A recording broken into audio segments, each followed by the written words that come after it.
वैसे तो हमारे धार्मिक ग्रंथों में कई व्यक्ति ऐसे हैं जिन्हें चिरंजीवी माना गया है, किंतु उनमें से भी 7 ऐसे लोग हैं जो प्रसिद्ध हैं और इन्हें सप्त चिरंजीवी कहा जाता है। इनके बारे में एक श्लोक कहा गया है, अश्वत्थामा बलिर्व्यासो हनुमांश्च विभूषणः कृपश्च परशुरामश्च सप्तेत चिरंजीविनः। इससे पहले कि उत्तर आपको मिले, एक बात समझना बहुत आवश्यक है कि चिरंजीवी का अर्थ ये नहीं कि वे कभी मृत्यु को प्राप्त नहीं होंगे।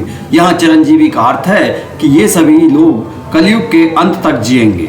कई स्थान पर यह भी लिखा गया है कि ये सभी एक कल्प ब्रह्मा जी का आधा दिन के अंत तक जीवित रहेंगे, किंतु जब कल्पांत तक प्रलय आएगी तो इनका अंत भी हो जाएगा। इसलिए ये कभी ना समझें कि ये सभी सदा के लिए अमर हैं, किंतु चूंकि एक चतुर्युग या उससे भी अधिक एक कल्प 1000 चतुर्युग इतना बड़ा कालखंड है कि हम मान लेते हैं या आम भाषा में कह देते हैं कि ये अमर हैं।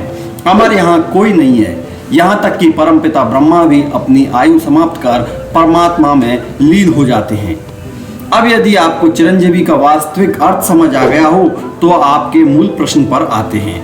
वैसे तो हमारे धार्मिक ग्रंथों में कई व्यक्ति ऐसे हैं जिन्हें चिरंजीवी माना गया है, किंतु उनमें से ये 7 लोग ऐसे हैं जो प्रसिद्ध हैं और इन्हें सप्त चिरंजीवी कहा जाता है। इनके बारे में एक श्लोक भी कहा गया है, अश्वत्थामा बलिर्व्यासो हनुमांश्च विभूषणः कृपश्च परशुरामश्च सप्तेत चिरंजीविनः। अर्थात अश्वत्थामा, बलि, वेदव्यास, हनुमान, विभीषण, कृपाचार्य और परशुराम ये सप्त चिरंजीवी हैं। कई जगह अष्ट चिरंजीवी का भी वर्णन मिलता है, जिनमें मार्कंडेय ऋषि को भी जोड़ा जाता है। अश्वत्थामा बलिर्व्यासो हनुमांश्च विभीषणः कृपः परशुरामश्च सप्तेत चिरंजीविनः सप्तेतान् संस्मरे नित्यं मार्कंडेयम अथाष्टमं जीवेत वर्ष शतम सोपि सर्वव्याधि विवर्जिता। अर्थात अश्वत्थामा, बलि, वेदव्यास, हनुमान, विभीषण, कृपाचार्य और परशुराम इन सप्त चिरंजीवियों के साथ 8वें चिरंजीवी मार्कंडेय का प्रतिदिन स्मरण करने से मनुष्य को कोई व्याधि यानी कि बीमारी नहीं होती है और वो 100 वर्ष तक जीवित रहता है। अब अष्ट चिरंजीवियों से आपको परिचित कराते हैं। नंबर 1, अश्वत्थामा, द्रोणाचार्य और कृपी के महारथी पुत्र, जिन्हें श्री कृष्ण ने कलयुग के अंत तक जीवित रहने का श्राप दिया था। वैसे अमरत्व का वरदान इन्हें इनके पिता द्रोण ने दिया था।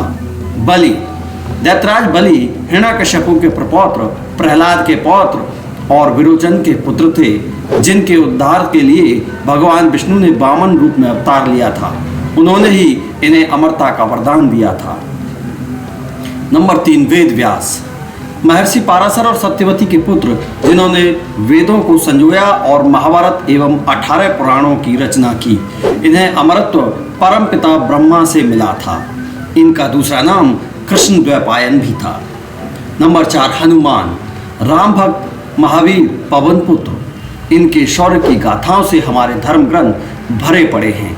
इन्हें श्री राम ने अमरत्व का वरदान दिया था। ये भी त्रेता के ही व्यक्ति हैं। त्रेता में तो खैर इनकी प्रशंसा से पूरा रामायण भरा है। द्वापर में वे भीम और अर्जुन का घमंड तोड़ते हैं। श्री कृष्ण भी इनके द्वारा ही बलराम, गरुड़, सुदर्शन चक्र और सत्यभामा का अभिमान भंग करवाते हैं। कलयुग में इनके तुलसीदास को दर्शन देने का वर्णन मिलता है। नंबर 5, विभीषण, विश्रवा और कैकसी के पुत्र, रावण और कुंभकर्ण के छोटे भाई और रावण के पश्चात लंका के राजा। इन्हें भी श्री राम ने ही अमरत्व का वरदान दिया था। ये भी त्रेता के ही व्यक्ति हैं। रावण के छोटे भाई और श्री राम के भक्त हैं। लंका युद्ध में महत्वपूर्ण भूमिका इन्होंने निभाई थी। द्वापर में सहदेव का इनसे मिलने का वर्णन आता है, जब सहदेव दिग्विजय हेतु दक्षिण दिशा में जाते हैं और इनसे स्वीकृति प्राप्त करते हैं। नंबर 6, कृपाचार्य, महर्षि शरद्वान के पुत्र और कृपी के भाई, महान योद्धा और कौरवों के और पांडवों के कुलगुरु। इन्हें अमरत्व श्री कृष्ण ने प्रदान किया था। नंबर 7, परशुराम, जमदग्नि पुत्र, शिव शिष्य, सहस्त्रबाहु हंता।